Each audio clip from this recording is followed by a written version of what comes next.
Hey, you know, with the name Randall, he's got to sing good, right? Not all Randalls, though. There are some exceptions to that. Oh, look. It's my rap notes still up here from last time. And there are no reruns.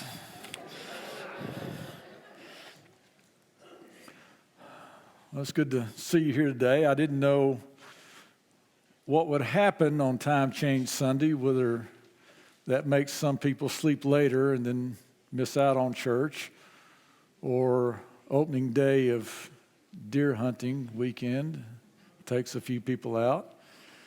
I was used to that in Alaska. It was dip netting season or hunting season, and people were going to be gone. But then it was also camping season and snow machining season, and there's a season for everything in Alaska, and people are gone. But it's good to have these with us, and especially Oksana, which my wife did not quite get the name straight, but it's glad to have Oksana and her posse here with us today.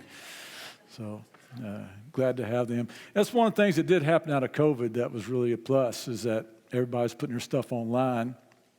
And so we have people watching online, and they told me, they still watch services from this church online, even with that, and watching these anchors too. So that's good to know. People all around. At one time, we had people from different parts of the world, even I know, watching online in Anchorage, because people, they come there, they don't stay there, they're just spread out everywhere. And so military and all that stuff has people everywhere. So that's a good thing to have and to know, a good ministry to have. So anyway, I want to tell you about a 24-year-old lady by the name of Linda Burnett. She pulls into the parking lot of a grocery store. And she pulls in, this is just sitting in her car. A guy pulls up next to her, gets out of his car, notices that Linda is just head slightly tilted forward, both hands on the back of her head, not moving. He thinks, that's strange. He goes in, gets his groceries, comes back out, and she's still just like that. He knocks on the window. Ma'am, are you okay? She says, no, I've been shot in the back of my head. I'm holding my brains in. Call 911. So he calls 911. The paramedics, the police arrive. She will not move her hands to open up the car door, roll down a window, or anything. They bust the glass in to get into the car. And what they discerned, what had happened, was when she pulled into the parking lot of the grocery store, she had a can of biscuits in her back seat. And because of the heat, they exploded, sound like a gunshot. The dough hits her in back of the head, pushes her head forward. She reaches back to feel what that was. And you know what she thinks? My point is this. If you don't get your facts straight, it can really mess you up in life. And if you don't have your facts straight about God and who He is, it can mess you up. And there's some people that will go through their whole lives having this certain thoughts about God that's really so silly, and I'll use the word again, so stupid, that it's like you think you're holding your brains in with your fingers. And it's just weird like that. We just don't know who our God is. And we don't know especially how He feels about us.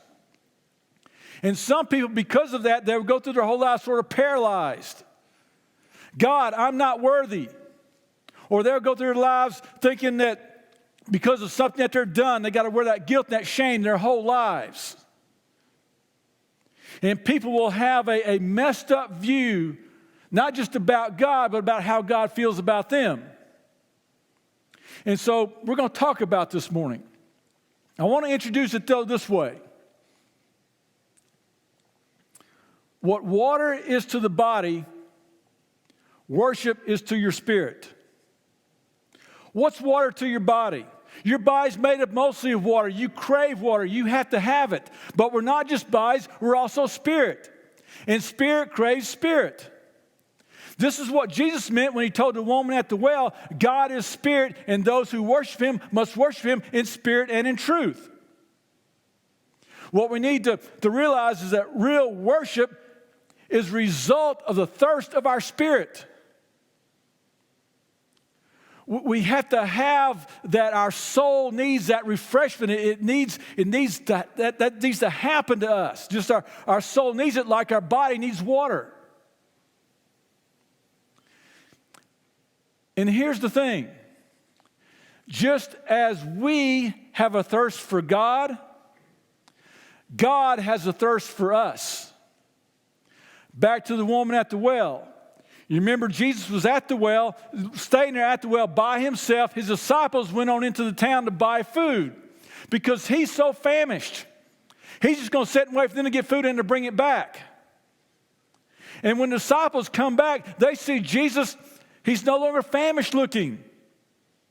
His eyes are now up and open, and he's looking refreshed. And the disciples go, nobody brought him food, did they? And Jesus says what? He says, I have food you don't know about.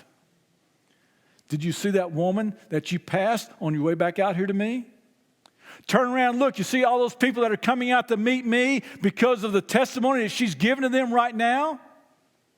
That's like Gatorade to me, like sweet tea to me, like a cool drink to me. That's like a big bowl of gumbo after LSU wins their game last night against Alabama. Just had to throw that in. It's just nourishing to me. Okay? It just fills me up. Here's what Hosea is going to teach us. That not only do we have a thirst for God, but God has a thirst for us. Which seems sort of weird. Because when you read the first part of Hosea, it really consists of all the cheerfulness of having a root canal done with a pocket knife. It's not very pleasant. But what we need to understand about Hosea is what Hosea does. It gives us not one of the best. It gives us the best, clearest illustration of God's love for us outside the cross, hands down in the Bible.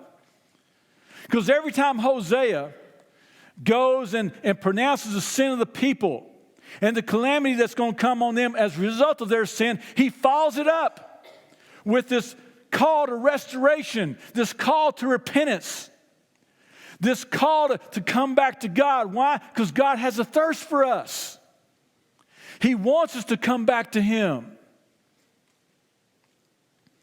And a lot of times we go throughout our life not realizing how thirsty God is for us. So Hosea chapter 1, verse 1. The word of the Lord that came to Hosea, son of Beeri, during the reigns of Uzziah, Jotham, Ahaz, Hezekiah, kings of Judah, and Jeroboam. Not the same Jeroboam we talked about last week, different Jeroboam, son of Joash, king of Israel. When the Lord first spoke to Hosea, he said this to him, go and marry a woman of promiscuity and have children of promiscuity, for the land is committing blatant acts of promiscuity by abandoning the Lord. So, God comes to Hosea and he says to him, you're going to deliver a message to the people. And you're going to tell them they need to get their lives together. They need to get their act straight. They have gone after other gods. They have committed in adultery in God's mind, that spiritual idolatry, and now they're worshiping other gods. But as you tell them this message, I want you to tell them not just with a heart of condemnation, not just with a heart of judgment, no. Because I want you to feel for them the way I feel for them. And so for you to understand how I feel about my children Israel, I want you to go marry a prostitute. And she's going to continue in her prostituting ways. She's going to break your heart over and over and over again. But I want you to do this because if she breaks your heart, you'll know how I feel for my people who've gone away from me. Now, was it harsh for God to do that? To ask Hosea to do something like that? But remember, God wants us to be conformed into the image of Christ. He not only desires, He commands us to love others just like He's loved us, and to forgive and serve and accept others just like He's accepted us. He wants us to have a heart for the world just like He does. He wants us to have a love for the church just like He does. So it's not too far-fetched to think that He wants Hosea to feel the same thing he feels when it comes to his people who have gone after other gods, his people who have turned their backs on Him. This is not too harsh for God. This is a privilege. God, I get to feel the same way about your people that you do. God, I get to love other people just like you do. I get to share your heart. Folks, it's a privilege for us. We should see it as a privilege to be able to share the heart of God about anything. To be able to think as He thinks, to be able to have that mind of Christ, to love as He loves. No, it's not harsh. It's a privilege. And then we read this. So he went and married Gomer, daughter of Diblaim, and she conceived and bore him a son. Then the Lord said to him, name him Jezreel, for in a little while I will bring the bloodshed of Jezreel on the house of Jehu and put an end to the kingdom of the house of Israel. On that day I will break the bow of Israel in the valley of Jezreel. She conceived again, gave birth to a daughter. And the Lord said to him, name her Lo-ruhamah, for I will no longer have compassion on the house of Israel. I will certainly take them away. But I will have compassion on the house of Judah. And I will deliver them by the Lord their God. I will not deliver them by bow, sword, or war, or by horses and cavalry. After Gomer had weaned Lo-ruhamah, she conceived and gave birth to a son. Then the Lord said, name him Lo-ammi, for you are not my people, and I will not be your God. So, she goes and has kids by all these different fathers. And they're given these terrible names to remind the people how far they are away from God. So there to be sort of a visual reminder of this. The first one's name's Jezreel. Now that story begins with Ahab and Jezebel and ends up with Jehu. It's a big mess. It's a bloody mess, and there's a lot to that don't have time to really get into. Let's just go with the definition of Jezreel. Jezreel means scattered. And that's what's going to happen to the people. When Assyria comes in and takes them over in 722, they're going to be scattered. Some are going to be put over here, and some here, and some here, and some here. That's the way they did it these days. These kings that would come through and just begin to take captive these large groups of people from all these different city-states would probably be the best way for us to describe it. And the reason they did that, because if you take some people from here and put them there and put them there and put them there, and you take people from these countries and put some here and some of those from here and some of those from here, you have people from all these different countries together. And so there's no national pride. There's a reason for them to want to stand up and get an army together to fight, because there's no national pride left. They're just a bunch of mixed up people. That's who the Samaritans were. And so name them Jezreel, to be scattered. Because that's what happens when Assyria comes in, scatters them abroad. The next one, Lo-ruhamah. Lo means no or not. Ruhamah means to be loved, to be pitied. It's the love that a mother would have for her child. That compassionate, filled love for her child. And then the other one named Lo-ammi. Lo meaning no or not again. Ammi meaning my people. So not my people. So here we have this going on with these names. And it sounds like, in those verses I just read, like God's breaking up with His people. Sounds like He's writing a breakup letter.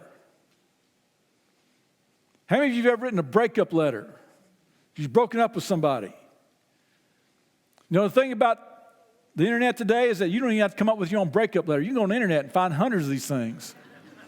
All you have to do is insert name and press send, and it's gone. Now, some of them don't have a lot of imagination. Here's one of them. Dear insert name. Roses are red, violets are blue. You are the jerk my mother warned me about, and I'm breaking up with you too. Yeah, pretty lame. This one's a little bit better. Dear insert name. I bet you thought this day would never happen, that I would give you your walking papers and I'd start out on a new page full of promise of new relationships I'll have after leaving you. Well, buddy, it started last month. Sorry that you were so wrapped up in yourself that it took you so long to notice it. Before you find a new girlfriend, get a grip on reality. The world doesn't revolve around you. Goodbye, Mr. Not So Wonderful. And then,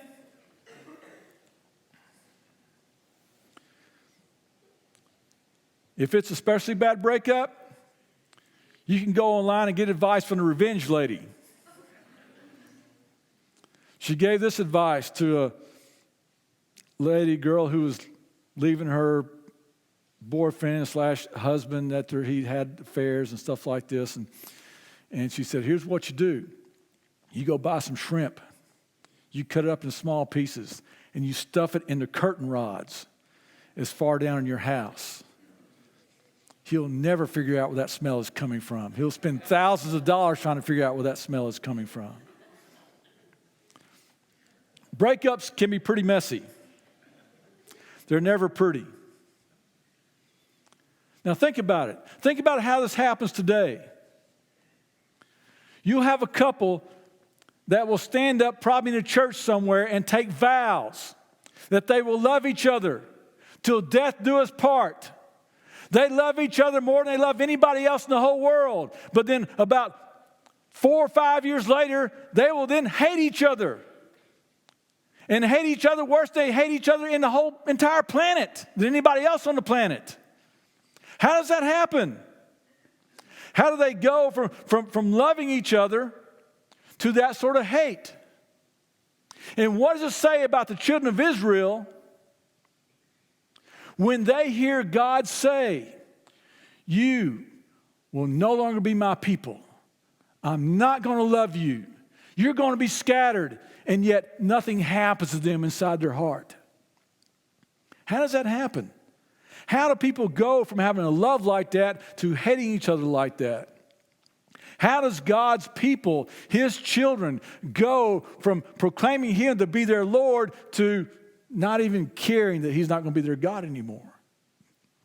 That's what sin does. Sin blinds, sin deafens, sin dulls us. And therefore, a lot of times for us to turn around and start heading in the right direction, there has to be a rude awakening. It's like the prodigal son who's eating or wanting to eat the stuff he's feeding the pigs. And that's when he finally comes to his senses. It's like the immoral man in the Corinthian church. They have to put him out of the church. Say, we're not going to have anything to do with you, in hopes that he will come to his senses. It's what Saul goes through in those 3 days while he was blind, trying to make sense of things till he comes to the point where he's ready to become a Jesus follower. Sometimes there has to be a rude awakening like that.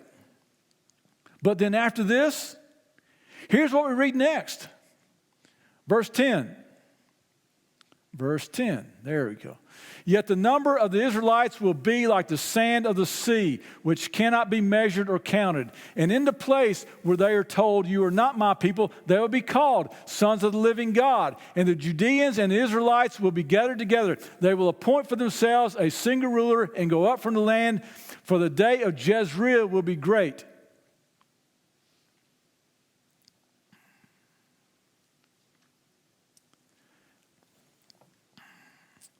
He says to them, he calls them back and says, your name, and he says in this way, it shall be Jezreel. Now, Jezreel has two meanings. It depends on the context that you use it in. One is to be scattered. The other is to be planted.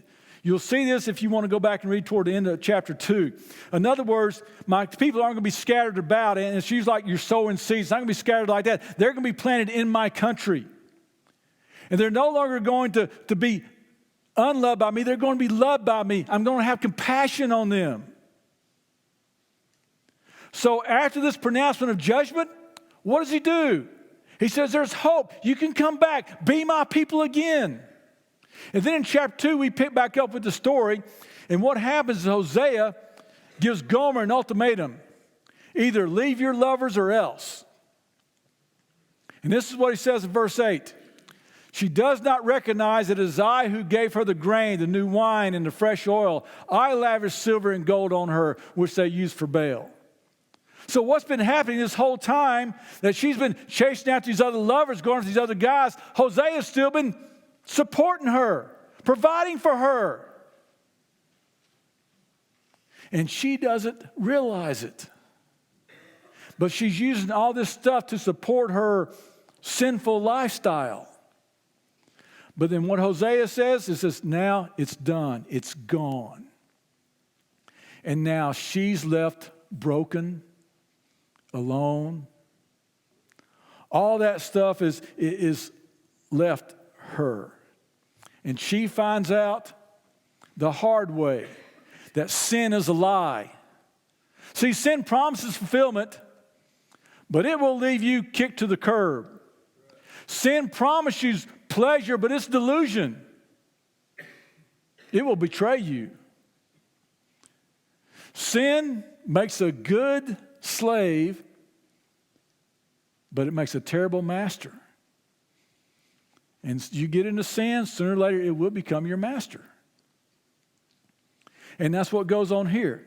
Now, when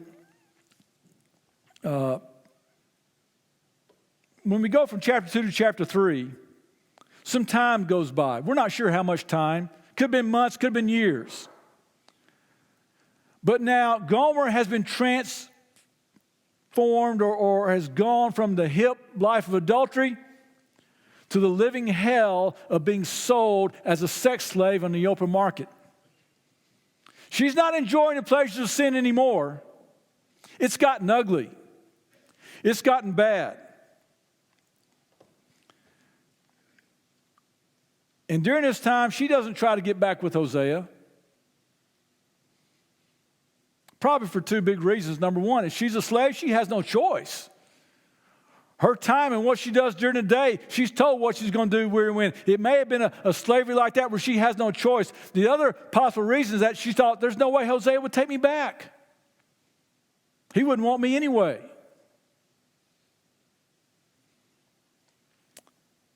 But here's what we read in chapter 3. Then the Lord said to me, go again. Show love to a woman who is loved by another man and is an adulteress, just as the Lord loves the Israelites, though they turn to other gods and love raisin cakes. Go. Show her love. Just like I love the people. You see that? Just as the Lord loves the Israelites. Hosea,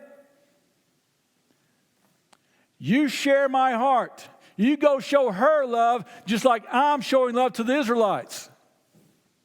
Do that. And then we read this. So I brought her for 15 shekels of silver and 5 bushels of barley. Now, this is important. Because what you need to understand, first of all, is they didn't have a lot of inflation back in biblical times. And the Bible talks about the price of a slave was 30 shekels of silver. But Hosea doesn't have 30 shekels of silver. He has 15 shekels of silver. And we read here 5 bushels of barley. Or your version often says a homer and a half of barley.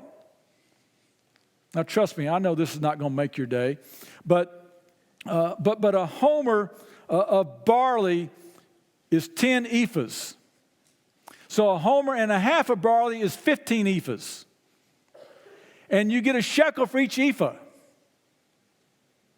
So Hosea pays for Gomer with 30 shekels of silver in cash and in barley. Okay? I know, not the most interesting fact that you want to go home with. But the reason that's important is because that indicates he did not have the cash to pay for her 30 shekels of silver. He had to scrape it up. He had to go put that together to come up with that. And what I believe, this is like the widow's mite. This is all that he had. All that he could come up with. So, Here's the question that I want to ask of you. What impression do you think this had on Gomer when Hosea takes her back to his house and the pantry's empty and the bank account's at zero? And she realizes that she is so important to Hosea that he was willing to give everything and anything he had for her. What impression do you think that had upon her?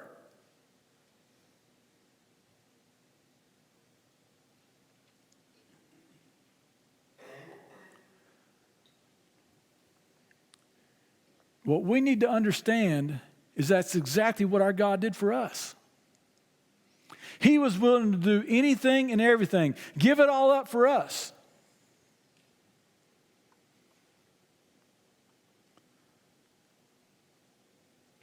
So what he does, he scrapes everything he has together to go buy Gomer out of that slave market. Now, let's put that in context. Your spouse has left you. Adultery, adultery, adultery, adultery. Spit in your face time and time again. And you find out that she's going to be sold as a slave on the slave market. What would you do? Would you walk by that slave market and look at her and go, "You're getting yours," and just laugh and walk away? Would you go and spit in her face and walk away? That's probably a little bit closer to reality, isn't it? Yeah, she's getting hers. But that's not what happens. See, that's so counterintuitive. That's so different. Grace is so different than the way the world operates. And I like the way that Bono puts it. He contrasts it with karma. And I want you to listen to this. Now, the picture is going to be as blurry as it can be. I know it's a bad picture. It's only a minute long. But I want you to listen to his contrast that he has about this. So let's play this little scene. The universe operates by the laws of karma, essentially. And all physical laws do. And what you put out comes back against you, Then enters the story of grace, which really is the story of Christ, and which turned this view of the universe upside down. And it's completely counterintuitive. Very, very hard for human beings to grasp grace. We can actually grasp atonement, revenge, fairness, all of this we can grasp. But we don't grasp grace very well. I'm much more interested in grace because I'm really depending on it. Desperately need it. Yeah, if I'm living by karma, I'm in big trouble. I'm pretty sure that, the universe operates by the laws of karma, essentially. Okay. I think we're looping. You can go ahead and cut it off. That's good. So what he says, the world operates by karma. Karma is what comes around, goes around. You do something to me, somebody else is going to do something to you. But what he's saying is what really draws me to Christ and why I'm a Christ follower is because it doesn't operate by karma. God doesn't operate by karma. He operates by grace. I need grace. I need something I don't deserve, something I can't earn. And that's what draws him to Christ. Because what happens to the world is they operate by karma.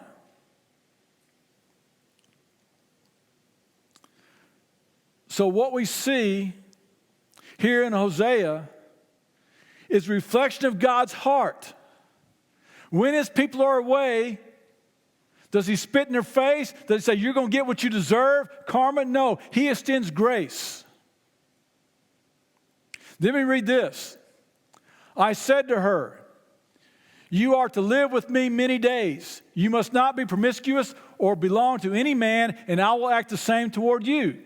For the Israelites must live many days without king or prince, without sacrifice or sacred pillar, and without ephod or household idols. What he's doing, he's just repeating his marriage vows. You shall live with me many days. But here's my one requirement. You must love me exclusively. You must find your joy in me. You must find your security in me. You must find everything you want. You must find that in me. Your identity now is not an identity of a prostitute. No, it's one as a wife. Your identity is not someone who is unloved. Your identity is going to be loved. You find your identity in me. Now, we're not told what happens next between them. But my wife has made me watch enough Hallmark movies that what I think happened is that a few months later, they're walking hand in hand, rejoicing, enjoying each other's company, sharing a love for one another.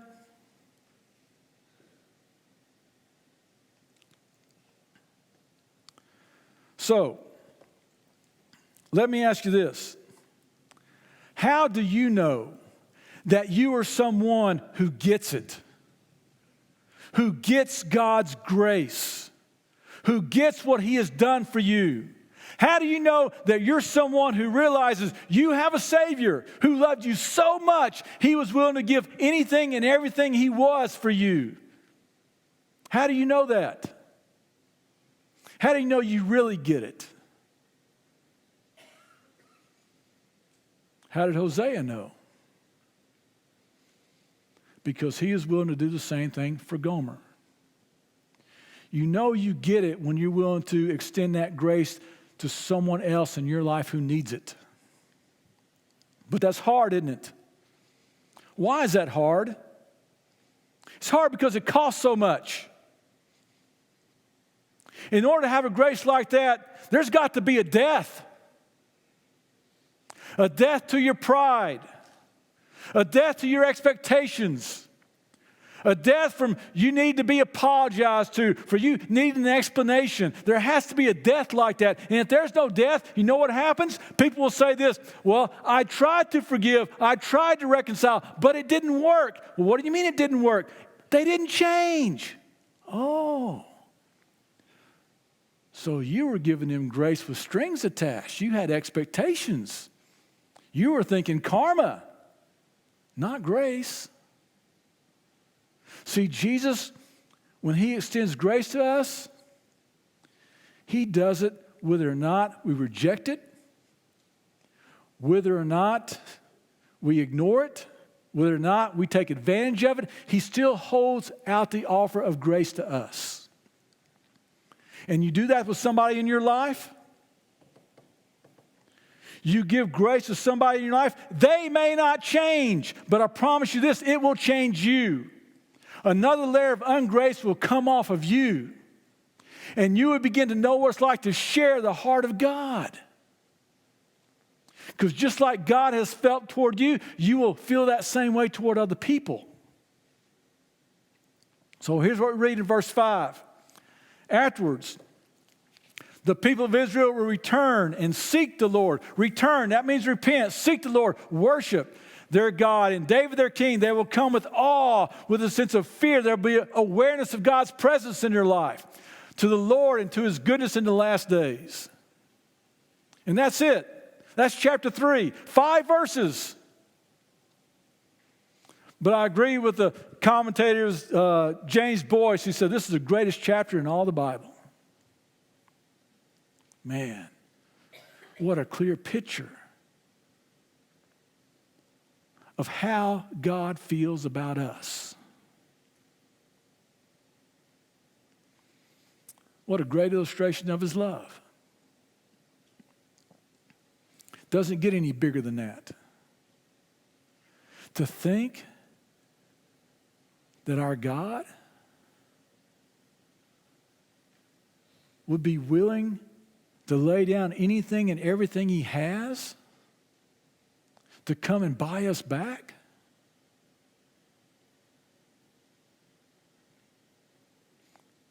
And you may think you grasp that. But the only thing that proves whether or not you really grasp that is if that flows through you to somebody else. That's when you really get it. Till then, I'm not sure you really get it. So real quick, I just didn't know how to do this. I'm just going to give you some things that I want you to know. Number one, get your facts straight about God. God is thirsty for you. Next one, why would you want to continue to reject God's love and live for this world which will ultimately leave you alone and forsaken? Why would you want to do that? Next. Whoop. Do we have there we go. Revival comes when God has complete loyalty because we are overwhelmed by His grace. Are you thirsty for a love like that? Who in your life needs grace? Do you see it as a privilege to love, serve, forgive, and accept others just like God has done for you? Do you?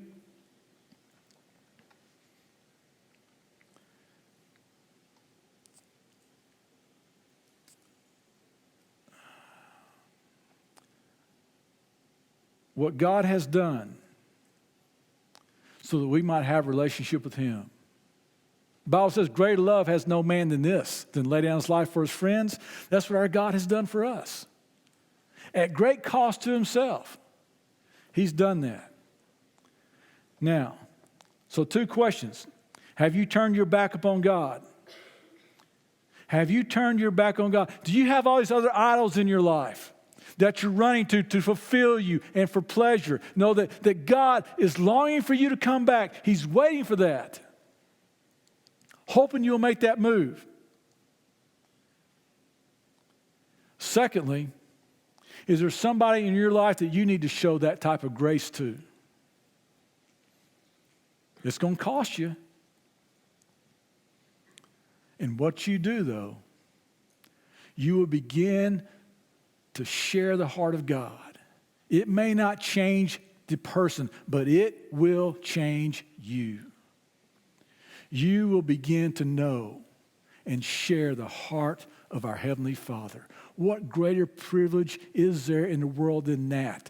To show somebody else the same love that you've been shown, the same forgiveness that you've been shown, to accept them the way you've been accepted, to serve them the way you've been served. What greater privilege is there?